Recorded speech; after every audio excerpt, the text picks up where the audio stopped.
If you weren't already clear that there is a message here of endings and beginnings, certainly for 2025, then Mercury is going to remind you of that this week, because he is going to retrograde back into Scorpio. He's going to move over that cusp point between the signs, and he's going to hit that final anaretic degree of Scorpio.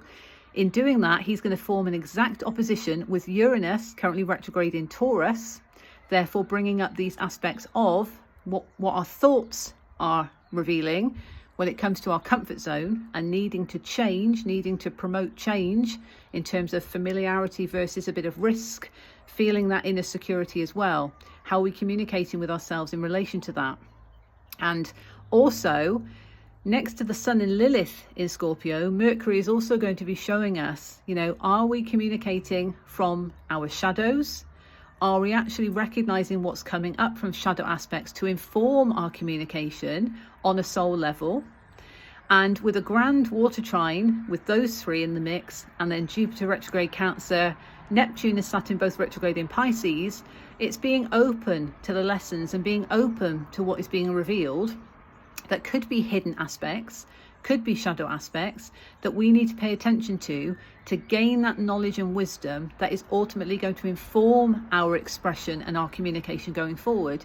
And how are we communicating with ourselves through this process of the introspection, not just Mercury, but all of the planetary retrogrades? What are they teaching us? What are they showing us? And how do we need to adjust our communication to ourselves and also with other people in relation to that? It's of course underpinning the change and the transformation that's going on as well, because this is all part of the process.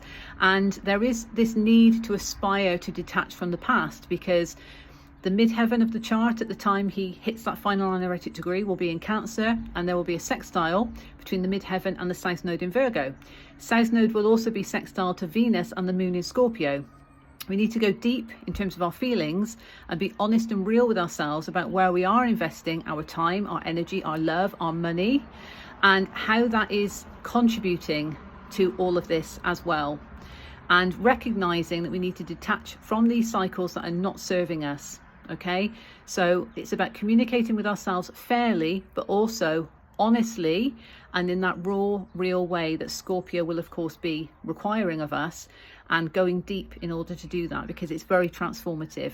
This is going to happen, of course, before the new moon in Scorpio we've got coming up this week. So it's getting us aligned in terms of our thoughts when it comes to communicating and expressing our intentions for the next lunar cycle.